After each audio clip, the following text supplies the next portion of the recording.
शरीर रक्षण झालं पाहिजे. 100 कामं बाजूला ठेवा, आधी जेवायला चला. काय आहे, माणसं असं म्हणतात की वाढा आलोच, तूप वाढा आलोच, पानावर येतोच, हातातलं काम संपलं की येतो. शास्त्र म्हणतं असं करू नये. आपण पानावर बसल्यानंतर भात वाढू नये, भात वाढल्यानंतर आपण पानावर बसू नये. वाढून ठेवा, तूप वाढलं का आलोच म्हणू नये. आपण आधी पानावर बसावं, मग भात वाढला जावा, मग अन्न वाढलं जावं. सगळं वाढून आपण पानावर बसू नये. 2 कारण आहेत याच्या मागे. पहिलं कारण असं आहे की अन्नाला आपण ब्रह्म समजतो. तैत्तिरीय उपनिषदानं अन्नम ब्रह्मेति व्यजानात असं चिंतन मांडलंय. आपण रोज म्हणताना अन्न हे पूर्ण ब्रह्म असं म्हणतो. अन्न हा परमात्मा आहे, आणि अन्न जर परमात्मा असेल आणि त्याची जर उपासना करायची असेल तर उपासकांनी आधी असलं पाहिजे, उपास्यानी नंतर आलं पाहिजे. ज्याची उपासना करायची त्याच्या आधी तिथं जाऊन आपण त्याला आवाहन केलं पाहिजे आणि मग तिथे आलं पाहिजे. अन्न जर देव असेल तर आधी आपण तिथे गेलं पाहिजे, देवाची प्रतीक्षा केली पाहिजे. देवाने आपली प्रतीक्षा करावी असं नाही, आपण देवाची प्रतीक्षा केली पाहिजे. म्हणून आधी आपण पानावर बसावं आणि मग अन्न वाढलं जावं, हा एक अर्थ. आणि दुसरा अर्थ, आधी आपण पानावर बसावं आणि मग अन्न वाढलं जावं. दुसरं कारण, गरम गरम खायला मिळावं, दुसरं काही नाही. कारण अन्न जर आधी वाढून ठेवलं तर ते थंड होतं, मग पुन्हा त्याला गरम करा, पुन्हा अमुक करा, तमुक करा.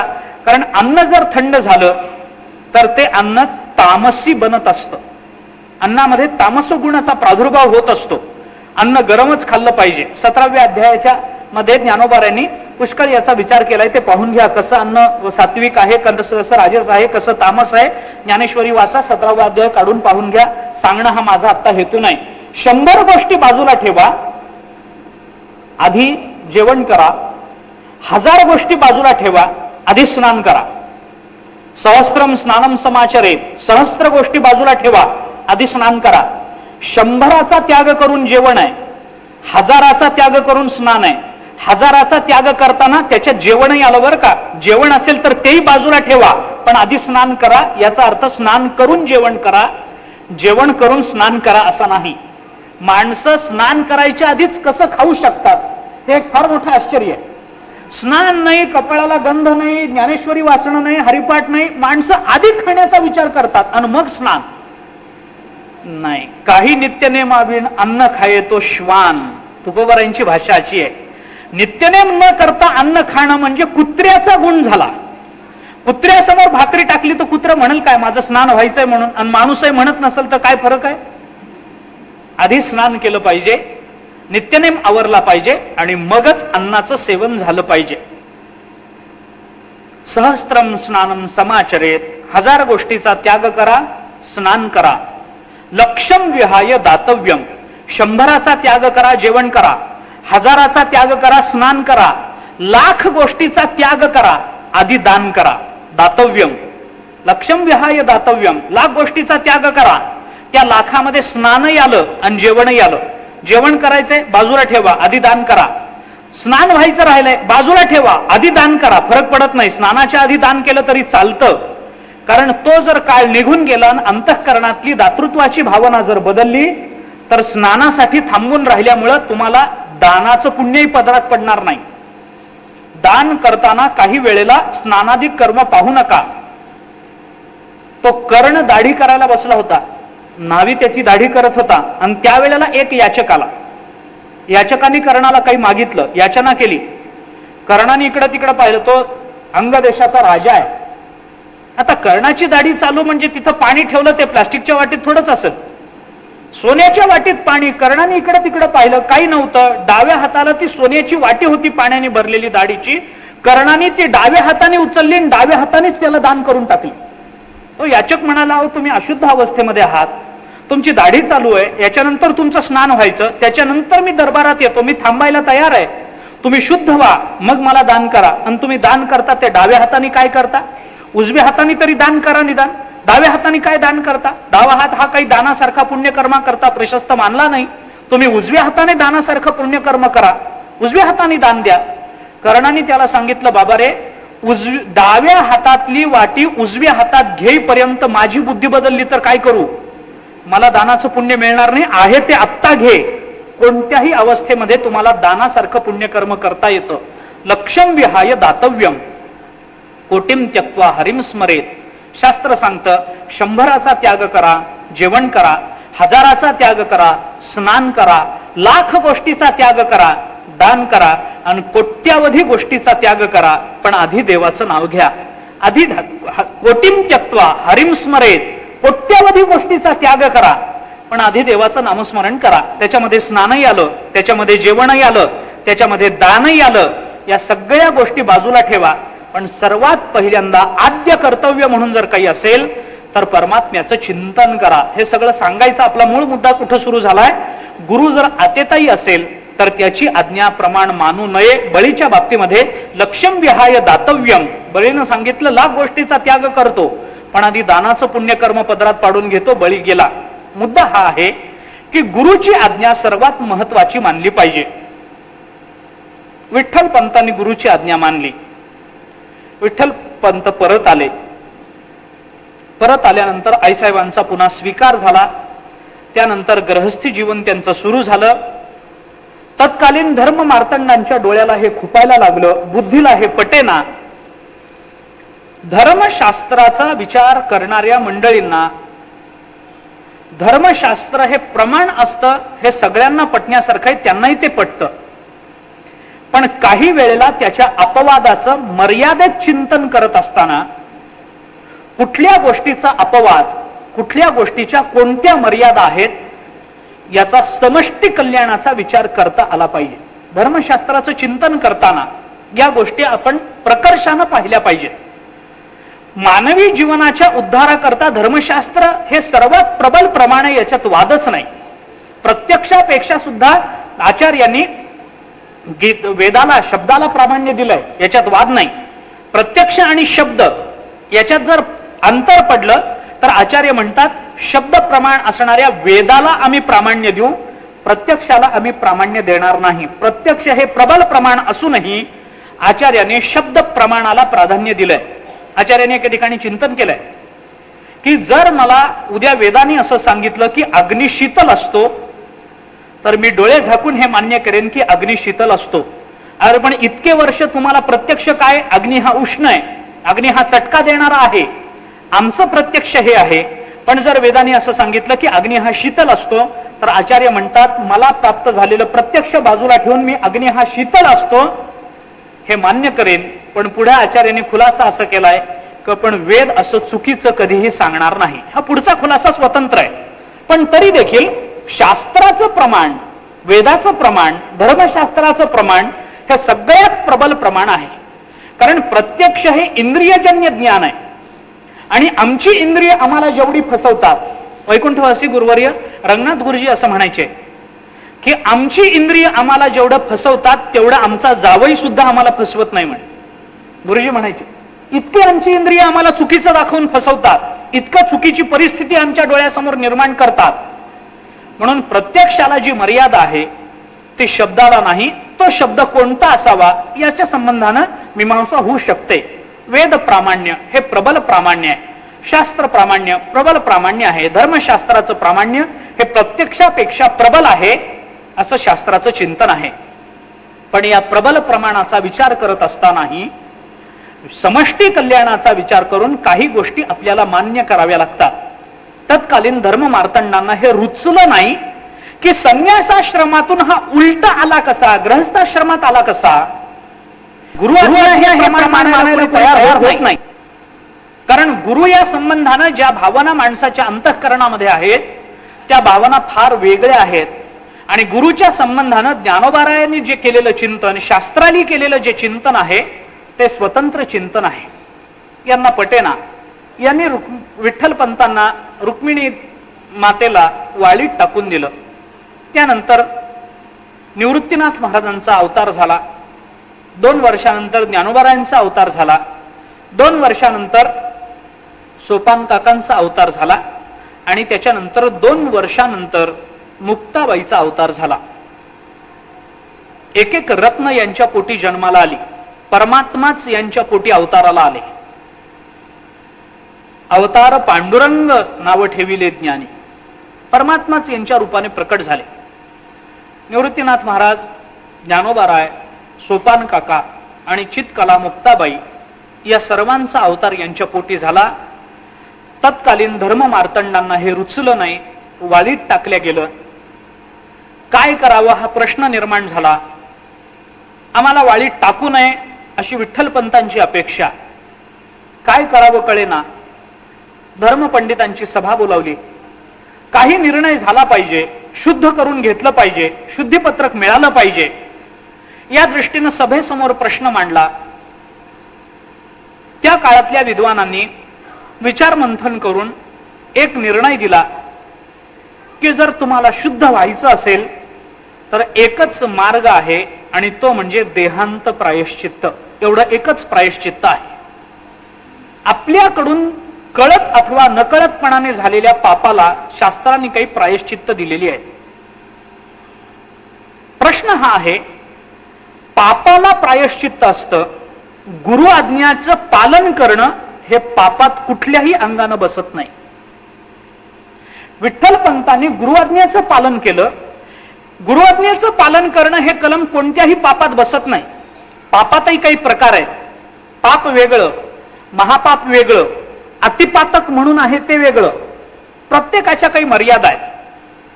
प्रायश्चित्तानं काही वेळेला धुतलं जातं, ते पाप आहे.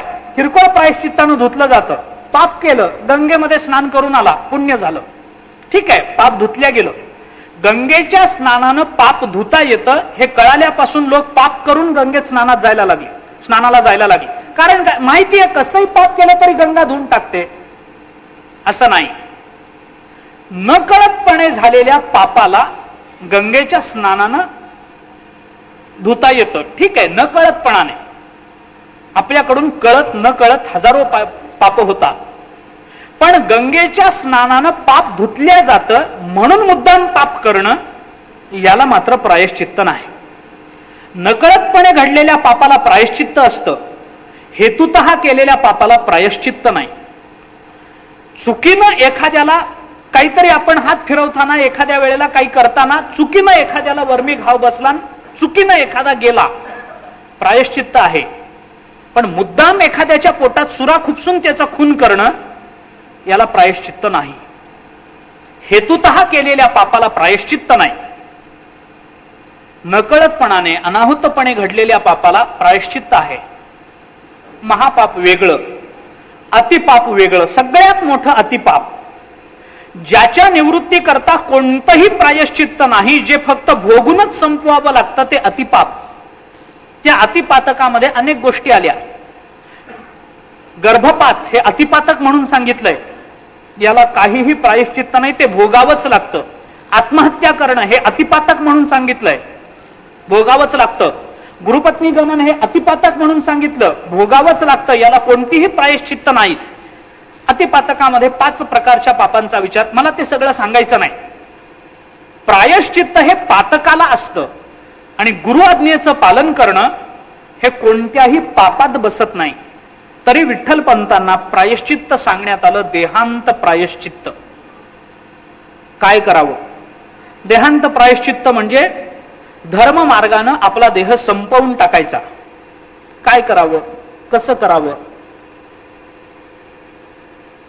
भविष्याचा विचार करून विठ्ठलपंतांनी आणि रुक्मिणी मातेने ठरवलं, नाहीतरी आपल्याला संतती झालेली आहे, उत्तर आयुष्य आपलं आता किती आहे माहिती नाही, उत्तर आयुष्यामध्ये काही स्वारस्य राहिलेलं नाही, मुलांना आपण जन्म देण्याचं कर्तव्य आपण पार पाडलेलं आहे, परमात्म्याच्या कृपेवर आपला असीम विश्वास आहे, अनंत विश्वास आहे, परमात्मा त्याच्या कृपेनंच आपल्या जीवनामध्ये जे घडेल ते घडेल.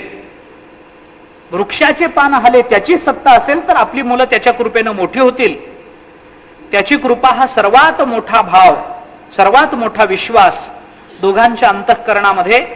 आणि भविष्याचा विचार करून या दोघांनी असं ठरवलं की आपल्या जाण्याने जर आपल्या मुलांचं भवितव्य सुधारणार असेल आणि लोक त्यांना शुद्ध मानणार असतील, समाज त्यांना स्वीकारणार असेल, तर आपल्या देहाचं दान द्यायला हरकत नाही.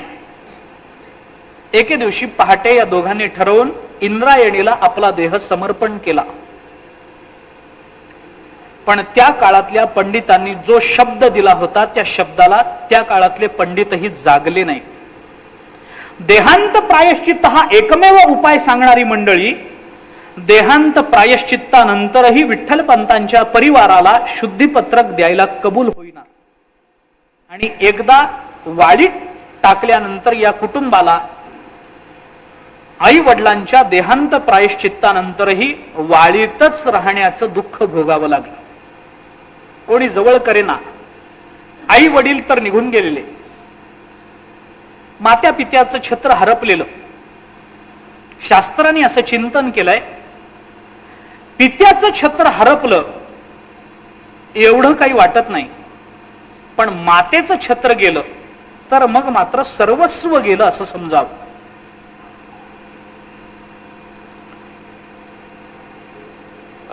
आपल्याकडे अनाथ असं बालक एखादा मुलगा अनाथ झाला असं म्हणायची पद्धत आहे. हे अनाथ होणं म्हणजे काय? माता आणि पिता दोघे गेले तरच अनाथ होतो मुलगा असं नाही.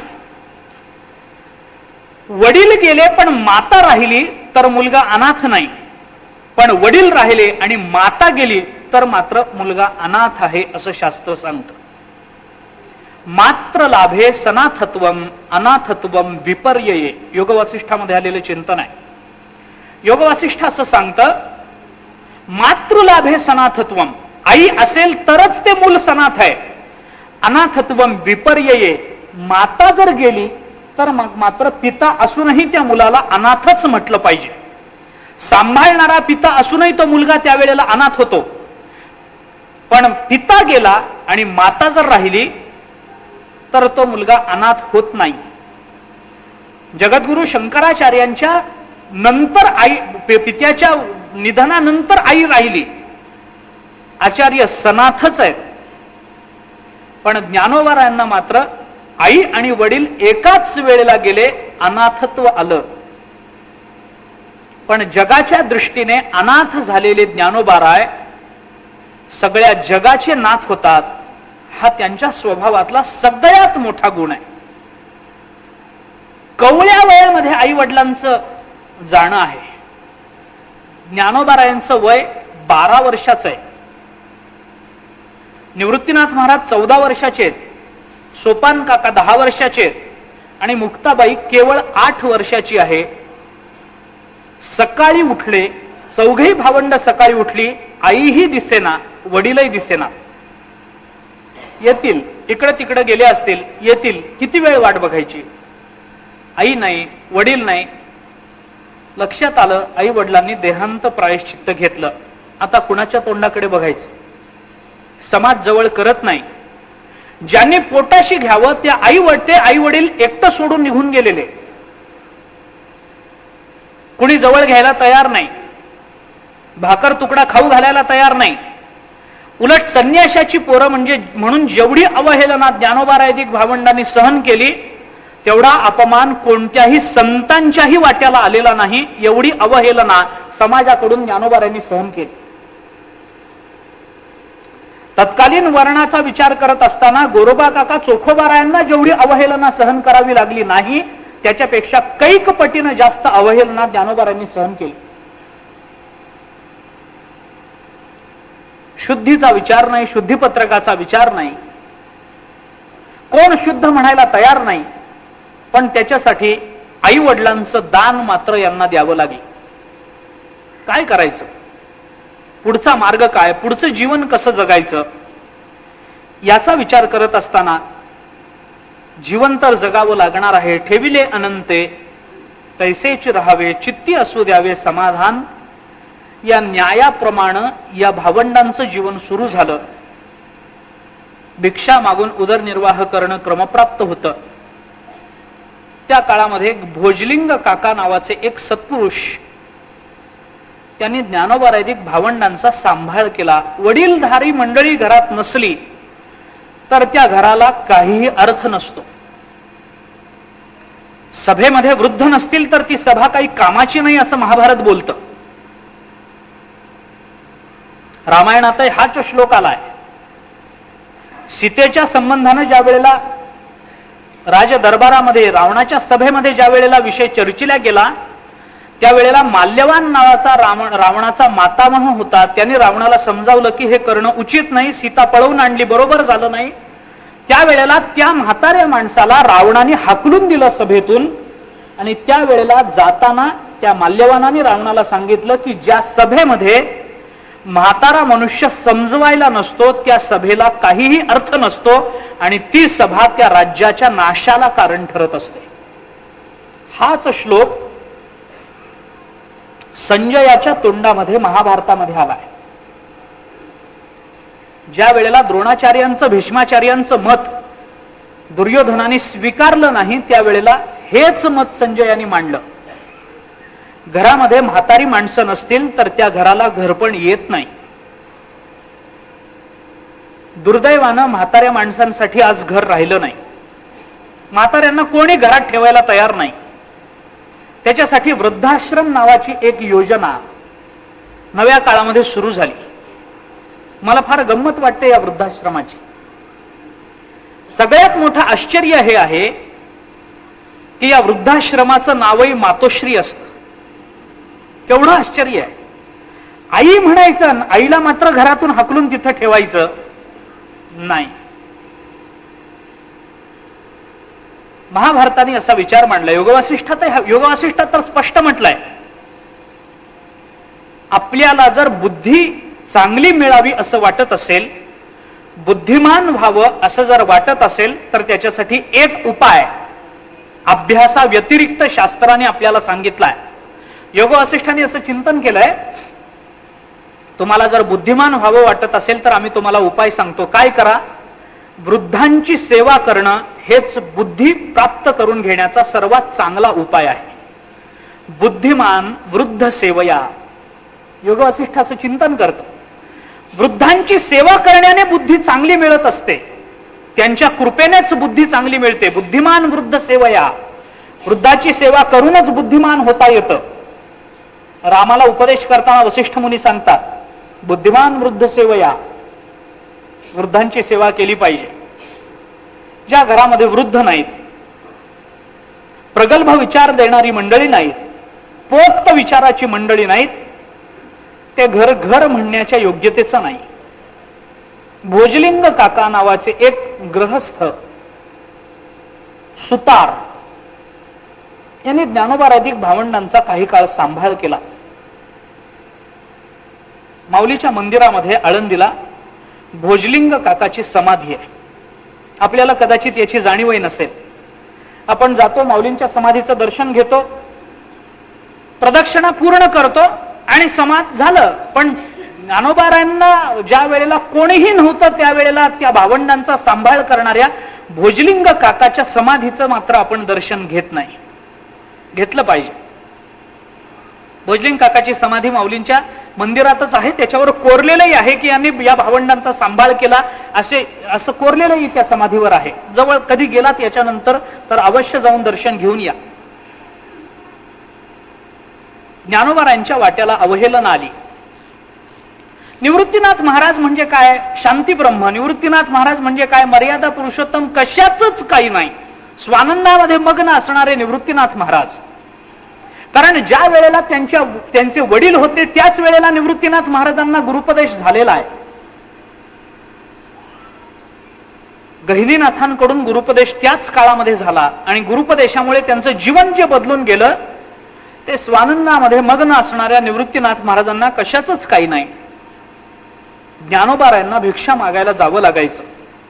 ज्ञानोबाराय भिक्षा मागायला जायचे. भिक्षेसाठी गेलं की ती अवहेलना जास्त जाणवायची. 4 लोकांच्या दरवाज्यात गेल्याशिवाय काही गोष्टी कळत नाही. कुणाच्या दरवाज्यात जाऊन ज्ञानोबाराय उभे राहिले की मग कोणी सांगायचं, कशाला आलात रे सकाळी सकाळी तोंड दाखवायला? सगळा दिवस आता आमचा अपशकुनी जाईल. सकाळी सकाळी अपशकुन करता. ज्ञानोबारायांचं तोंड बघणं त्या काळातल्या लोकांना अपशकुन वाटला. वास्तविक त्यांचं चिंतन केलं तर तो जीवनातला सगळ्यात मोठा शकून आहे. अवघा तो शकून हृदयी देवाचे चिंतन. तुकोबाराय बोलतात सगळ्यात मोठा शकून कोणता, तर अंतःकरणामध्ये परमात्म्याचं चिंतन करणं हा सगळ्यात मोठा शकून आहे. पण ज्ञानदेवांसारख्या महात्म्यांचं तोंड दिसलं तर त्या काळात अपशकून वाटला लोकांना. संन्याशाची पोरं म्हणून अवहेलना झाली. कोणी ज्ञानोबारायांना शिळी भाकरी देखील वाढायला तयार नाही. त्यांची सावली अंगावर पडली तर लोकांनी आंघोळ केली स्पर्श झाला म्हणून. त्यांचा स्पर्श झाला तर त्यांना लाथेने दूर केलं, पायाने दूर केलं, ढकलून दिलं. मोठी अवहेलना या काळामध्ये ज्ञानोबाराधिक भावंडांना सहन करावी लागली. फुटकं खापर मिळालं नाही. नंतरचं चरित्र आपण पहा. विसोबा खेचरांनी फुटकं खापर मिळू दिलं नाही. खूप अवहेलना. काही जणांनी त्यांच्या झोळीमध्ये माती आणून टाकली. भिक्षा मागायला गेलं की झोळीमध्ये पिठाच्या ऐवजी, तांदूळाच्या ऐवजी ओंजळभर मातीच आणून टाकायची. आत असणारं सगळं अन्न खराब करून टाकायचं. यांची हाल हाल करून यांना मारलं पाहिजे अशी त्या काळातल्या समाजाची धारणा. काय करावं? या अवहेलनेने एके दिवशी ज्ञानोबारायांना उद्विग्नता आली. ज्ञानोबारायांना चिडले नाहीत, नाराज झाले. चिडणं हा ज्ञानोबारायांचा गुण नाही. चिडणं हा दोष ज्ञानोबारायांच्या स्वभावात नाही. वाईट वाटलं. कशासाठी? आमचा काय दोष? आमच्या वडिलांकडून दोष झाला, तोही दोष नव्हताच, पण त्या काळातल्या लोकांना तो दोष वाटला. तो त्यांच्याकडून झाला, आमचा काय दोष? आम्हाला काय आहे? पण काही गोष्टी संबंधाने आपल्या पदरात पडत असतात. रामायणामध्ये ज्या वेळेला सुग्रीवाची रामाची मैत्री झाली, त्याच्यामध्ये सुग्रीवाने प्रभू रामचंद्राशी केलेला करार, माझ्या भावाने असं असं माझ्याशी दुर्वर्तन केलंय, माझी बायको पळवून नेली, तुम्ही त्याला मारा, तुमची बायको ज्यांनी पळवून दिली त्याचा शोध घेऊन त्याच्या विरुद्ध लढायचं काम माझं. प्रभू रामचंद्राने वालीला मारलं, उद्धार झाला वालीचा. आपल्याला सगळ्यांना हे चरित्र माहिती आहे, रामायण माहिती आहे. वाली पडला, प्रभू रामचंद्र रणांगणावर तिथं आले, त्याच्या जवळ रणांगणावर म्हणजे त्याच्या गुहेसमोर तिथं आले. वालीचा आणि देवाचा काही संवाद झाला. वाली गतप्राण झाला आणि वालीची पत्नी तारा ही तिथं आली. तारा आल्यानंतर तारेने प्रभू रामचंद्रांना हा प्रश्न केला. असाच एक प्रश्न वृंदेने भगवान विष्णूला केलेला आहे जालंधराच्या वधाच्या वेळेला. पुराणामध्ये आलेला कथा संदर्भ तोही आहे. जालंधर नावाचा एक राक्षस देवांना देखील अजिंक्य झाला. सगळे विष्णूकडे गेले. भगवान विष्णूंनी त्यांना आश्वासन दिलं की मी उपाययोजना करतो. हा कशामुळे अजिंक्य झालेला आहे, का हारत नाही, याचा शोध भगवंताने घेतला. त्यावेळेला त्यांच्या लक्षात आलं की या जालंधराची पत्नी जी वृंदा नावाची आहे ती अति मोठी पतिव्रता आहे आणि तिच्या पातिव्रत्याचं तप त्याच्या विजयाच्या मागे उभं आहे, म्हणून तो हरत नाही. तिचं पातिव्रत्य नष्ट केलं पाहिजे. भगवान विष्णूंनी तिचं पातिव्रत्य नष्ट केलं. जालंधर संपला. वृंदा सती जाताना वृंदेने भगवंताला हा प्रश्न विचारला, देवा जालंधर हा माझा पती हा देवाच्या विरोधी होता म्हणून तुम्ही त्याला मारलत, याच्यात मला वाईट वाटायचं कारण नाही. मला वाईट वाटायचं कारण नाही. माझा पती तुमच्या विरोधी होता, तुम्ही मारलात, संपला विषय. पण देवा या सगळ्यात माझा काय दोष आहे? भगवंतांनी सांगितलं तुझा काय दोष आहे? तुझा काही दोष नाही. देवा जर मग माझा दोष नाही तर तुम्ही सर्व देवांनी मिळून मला वैधव्य का दिलं? माझा काय दोष आहे? मी पतिव्रता आहे हा काही माझा दोष आहे का? अरे मी माझ्या पतीची उपासना करते, मी एक पतिव्रता आहे, याच्यामध्ये माझा दोष नसेल तर मला वैधव्य का प्राप्त व्हावं, मला दुःख का दिलं तुम्ही? तारा प्रभू रामचंद्राला हेच बोलते. वाली मेला बरोबर आहे, मी काय गुन्हा केला म्हणून मला दुःख भोगावं लागतं, मला वैधव्य का? वृंदेनी हेच विचारलं, आम्हाला का वैधव्य? भगवंताला उत्तर देता येईना. वृंदा म्हणाली, आता मी सती गेले की देवा माझं पुण्य तर मला मिळेल, पण या सगळ्या पुण्याच्या विरोधी असणारं पाप सगळं तुम्हाला लागेल, लक्षात ठेवा. भगवान घाबरले. भगवंतानी तिला वर दिला. बोल, तुला काय वर मागायचा आहे तो माग. तिने सांगितलं, वर नको मला, माझा काय दोष आहे हे पहिले दाखवा. वर बीर मला नंतर माझी स्तुती करू नका, आधी माझी काय चूक झाली सांगा. पुष्कळ विनंती केल्यानंतर वृंदेनी देवाला सांगितलं की देवा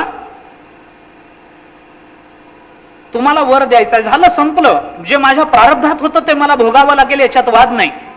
पण जर वर द्यायचाच असेल तर एवढा वर द्या की मी आता माझ्या पती बरोबर सती गेल्यानंतर माझ्या राखेतून एक वृक्ष बाहेर येईल. एकच विनंती आहे की त्या वृक्षामध्ये कायम तुमचं अस्तित्व असावं, तुमचं वास्तव्य असावं. भगवंतानी सांगितलं तथास्तु. तो वृक्ष म्हणजे तुळस. म्हणून वृंदावन जिला म्हणतात ते वृंदावन म्हणजे त्या वृंदेचं ते प्रतीक आहे. तिच्या राखेतून बाहेर पडलेली ती तुळस आहे. त्याच्यात भगवंताचं ते नंतर ते पुराणात आलेला कथा संदर्भ आहे. ज्ञानोबा विचार करतात, आमची काय चूक आहे? आम्ही काही गुन्हा केला का समाजाचा? माझ्या वडिलांनी आमच्या काही केलं असेल, ते संन्यास आश्रमातून मागे गृहस्थाश्रमात आले, पण तोही त्यांचा दोष नाही, गुरु आज्ञा प्रमाण म्हणून ते आले. आणि त्या काळातल्या लोकांनी हे सांगितलं होतं की तुम्हाला देहांत प्रायश्चित्त आहे, मग हे प्रायश्चित्त स्वीकारल्यानंतरही आम्हाला लोकांनी का आपल्यात घेऊ नये? एक उद्विग्नता आहे, एक दुःख आहे अंतःकरणामध्ये.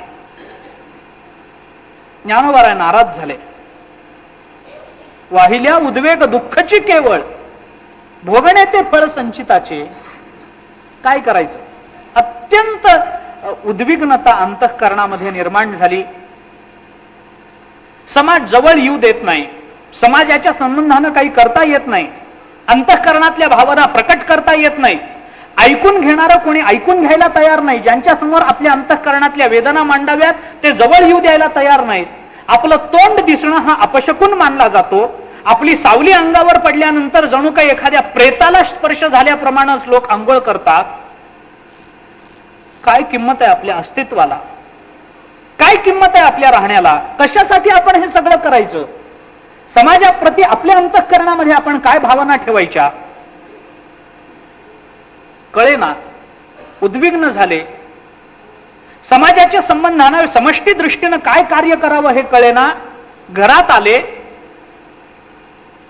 घराचा त्या झोपडीचा दरवाजा लावून घेतला आणि चिंतन करायला ज्ञानोबा प्रवृत्त झाले. उद्विग्नतेमुळे, दुःखामुळे ते दार, त्याला झोपडीच्या दरवाजाला ताटी म्हणतात.